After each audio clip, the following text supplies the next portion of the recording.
خب سلام دوباره.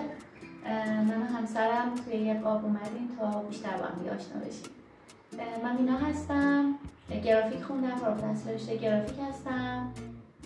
چند سال تحلیل گرافیک انجام دادم و الان حدود 2 ساله که وارد حیطه سفال سرامیک شدم، آموزشش رو دیدم و الانم همسرم استودیو رو راه اندازی کردیم. ممنون میشم که با حمایت خودتون به ما انگیزه بدید تا ما بتونیم سفارش‌های خوب شما رو انجام بدیم و به دستتون برسونیم. مرسی.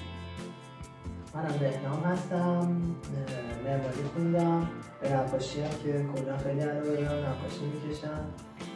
دیگه دیدم که مینا داره این کارا رو میکنه، خیلی خوشم اومد. گفتم با هم دیگه بتونیم یه کارگاه راه بندازیم یا در مورد استودیوی هنری. در واقع کارهای ما بیشتر میشه بهشون گفت کارهای هنری، ما کارهای ریخته‌گری زیاد انجام نمیدیم، کارمون کانسپچواله. همین دیگه. خوشحال میشیم که فالو کنید توی یوتیوب، توی اینستاگرام کارامون ببینید. اگه دوست داشتید سفارش بدید براتون انجام بدیم. امیدواریم رضایتتون رو جلب کنیم.